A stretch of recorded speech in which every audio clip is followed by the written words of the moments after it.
Hi, this is Stickman. And today, Stickman has a problem. Stickman bought a house, and now he owes the bank 500,000 apples. The bank is very happy. Stickman, not so much. Every month, Stickman gives the bank 3,327 apples. The bank smiles. The apples disappear. Stickman cries a little on the inside. But one day, Stickman gets a raise. Now he has 1,000 extra apples every month. And this is where the drama begins. Question number 1. Do I throw these apples at the bank and kill the mortgage faster? Question number 2. Or do I plant these apples in the market and let them grow by themselves? Because the bank says, give me the apples. The market says, trust me, bro. And Stickman just wants to sleep at night without dreaming about interest rates and angry apples. Today, we're going to solve this with apples, simple numbers, and zero financial nonsense.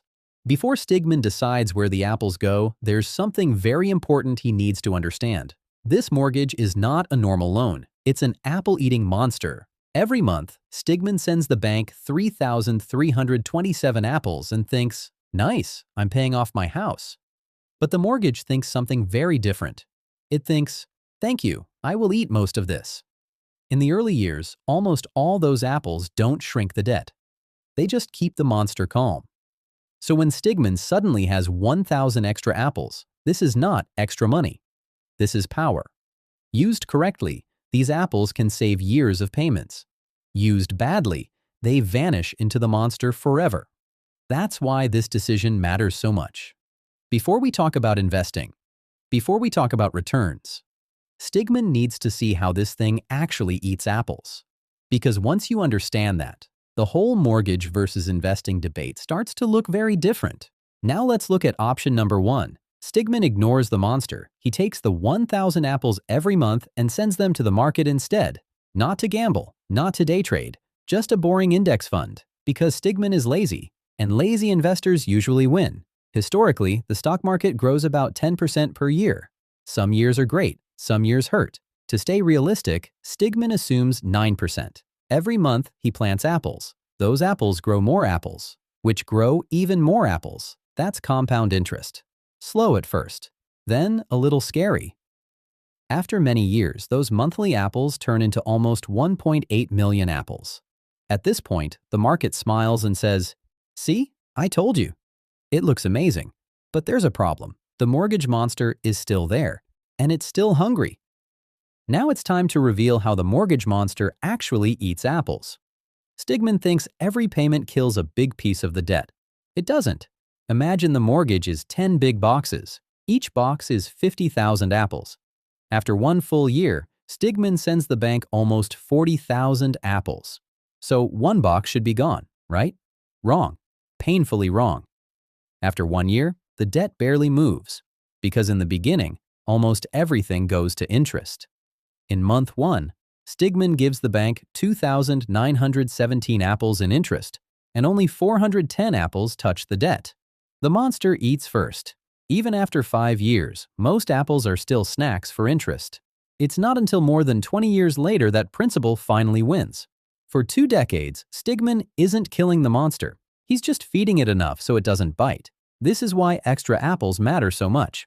Normal payments mostly disappear. Extra payments go straight for the monster's heart. And once Stickman sees this, he understands something important. This fight is not fair, unless you use the apples correctly. Now let's see what happens when Stickman uses the apples correctly. Instead of feeding the monster slowly, Stickman throws 1,000 extra apples directly at the debt every month. And this is the key difference. Normal payments mostly feed interest. Extra payments go straight to the monster's heart. No detours, no snacks. Direct hit. Suddenly, the monster starts shrinking. With those extra apples, the 30-year mortgage doesn't last 30 years anymore. It dies in a little over 16 years. That's almost 14 years erased. And the interest? The monster loses hundreds of thousands of apples.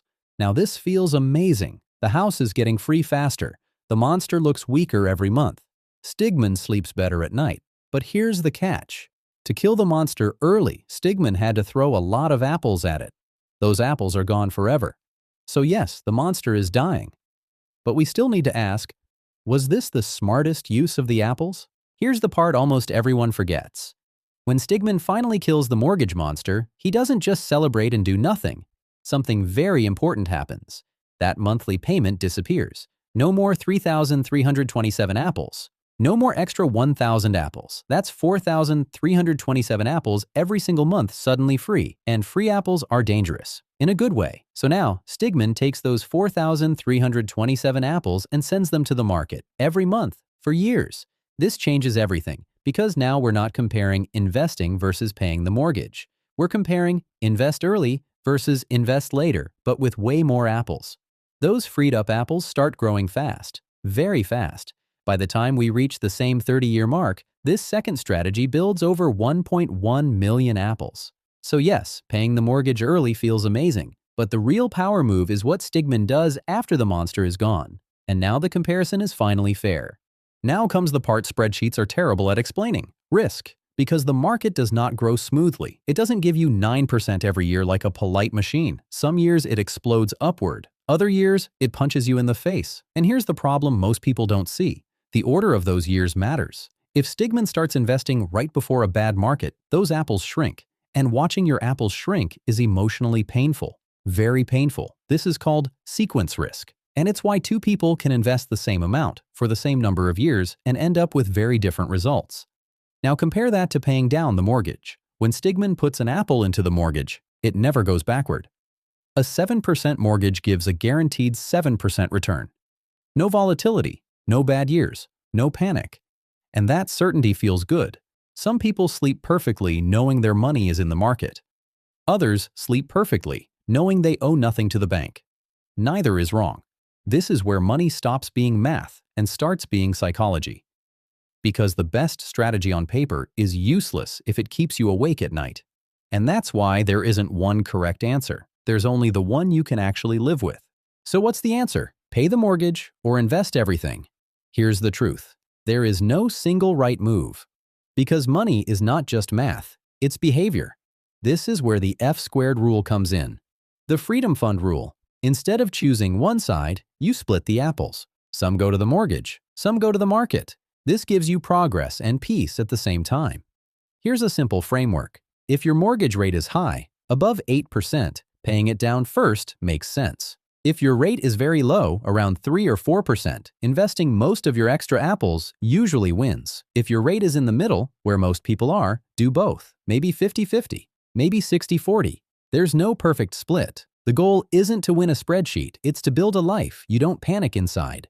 Design your life first. Then use the math to support it, because financial freedom isn't just how much you end up with. It's how calm you feel while getting there.